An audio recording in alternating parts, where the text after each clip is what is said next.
Red dust hung in the air like smoke. The wind howled across the empty Martian plains. Sergeant Kim Dae-hyun stood at the edge of the base, boots sinking into soft dirt. His face was rough from years of sun and storms. Life on Mars was not easy. It was lonely, cold, and full of danger. Dae-hyun had served many years on this planet.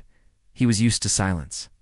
He was used to losing friends. It's only last month, 2 members of his unit had disappeared in a deep sand sinkhole. Earth finally sent a replacement. Today, the transport ship arrived. The engines roared, sending more dust into the sky.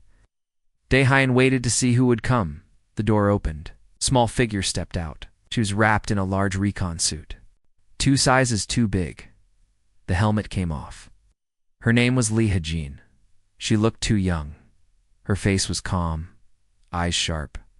She spoke clearly, reporting for duty. Dae-hyun frowned. Something about her was strange. Eyes seemed to scan everything, but he said nothing. The others laughed. Another newbie. For 2 days, life went on. Ha-jin worked quietly. She never complained, but Dae-hyun noticed small things. The way she watched the machines, the way her fingers touched the metal. Too precise. It's too skilled for someone new. One evening, he found her alone near the Cums Tower. She was pulling it apart with careful hands.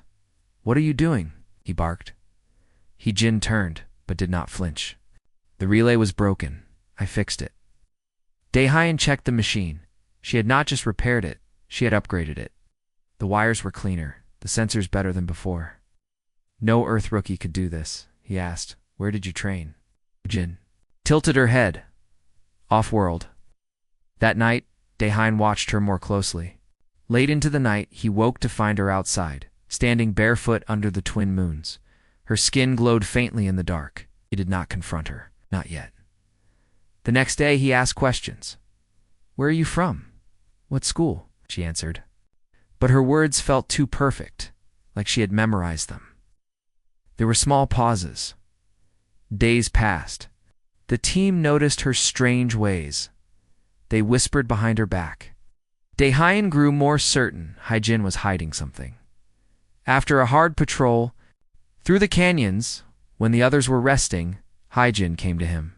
Her voice was serious. "Sergeant Kim, stop testing me." "You already know." Dae-hyun looked at her.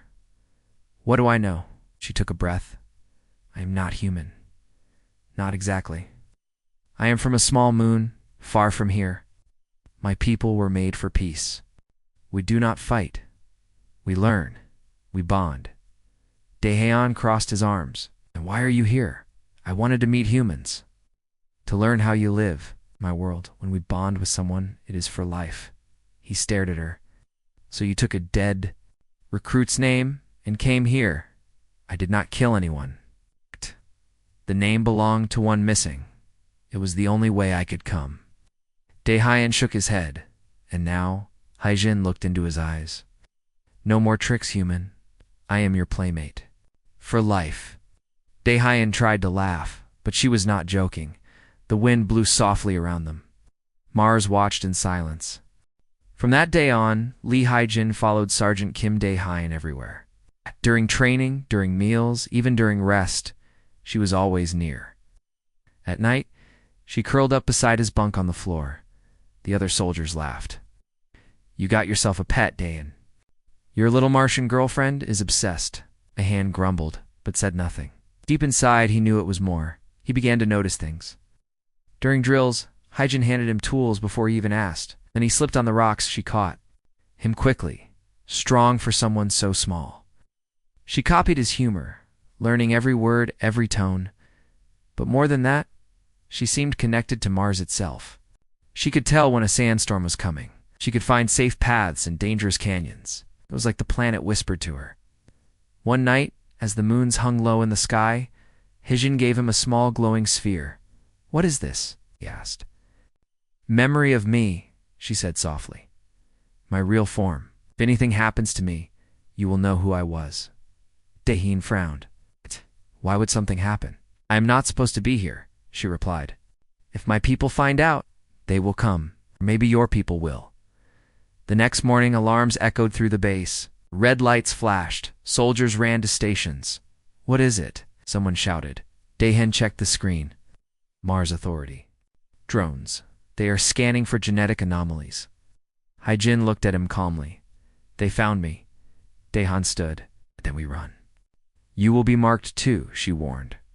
"I don't care," he said. For the first time, she reached for his hand. Her fingers were warm and soft. "You are serious?" He nodded once. "Let's go." They fled into the wild canyons of Mars. The drones searched and scanned, but Haijin knew places no one else could see. Hidden caves, tunnels under the red stone. She taught Daehan how to survive, how to find water deep in the rocks, how to feel the pull of the magnetic fields. Days turned into weeks. The drones stopped searching. The world moved on. In the deep canyons, far from any base, Daehan and Haijin made a new life. They built a small shelter of stone. They hunted small creatures. At night they laughed under the twin moons. Daehan changed, no longer felt. Like a soldier, he felt free.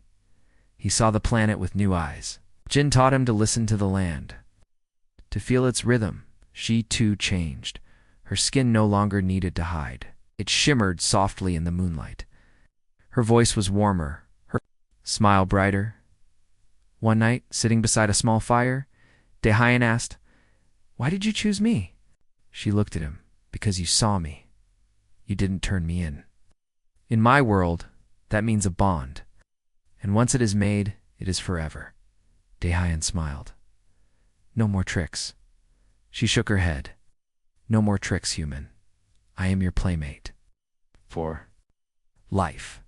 In the quiet canyons of Mars, a soldier and an alien chased each other through the dust, laughing like children under the stars. They had found something rare, not war, not duty, but a bond that no one could break.